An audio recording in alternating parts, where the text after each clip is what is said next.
Alright, we're going to start by dicing up our tomato. I like to use smaller, more firm tomatoes that don't get soggy in the guac.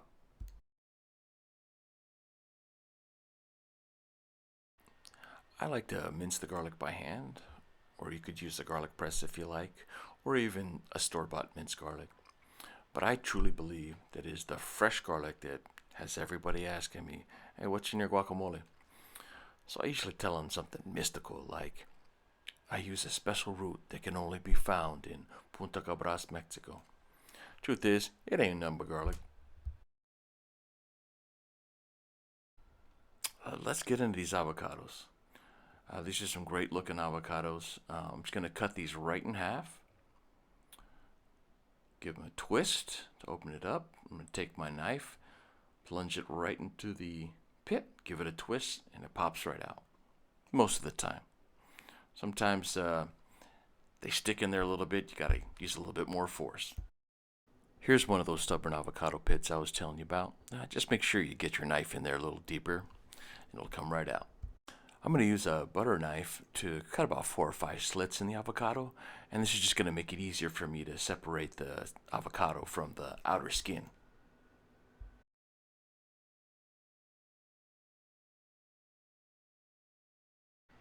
I'm going to use a spoon to get right underneath this avocado in between the skin, and I'm going to scoop all the way around, and it pops out nice and easy. These are perfectly ripe avocados, so it's easy to do that. If they're overripe, they could be a little too soft, and sometimes you have to do a little bit more work to get underneath there. But these are perfectly ripe. I'm going to speed up the process here, but as you can tell, these avocados are coming out quickly. They're coming out easily.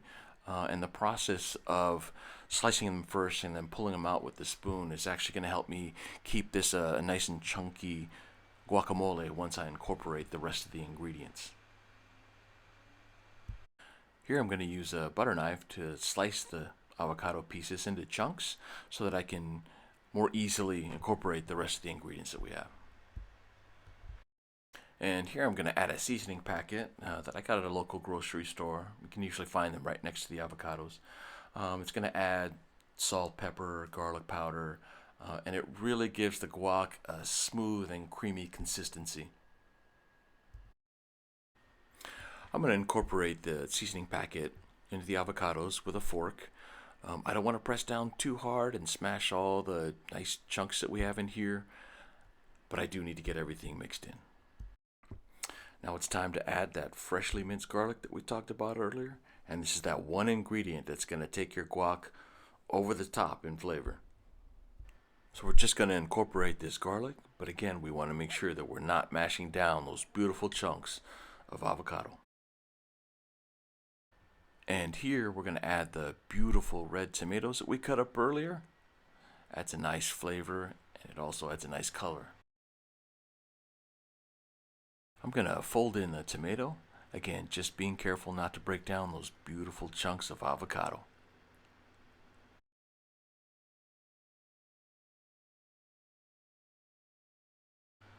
And one of the last steps I like to do is add a little lime juice. This is going to impart some flavor, but it's also going to keep your guac looking fresh and green. And here it is, fresh made guacamole.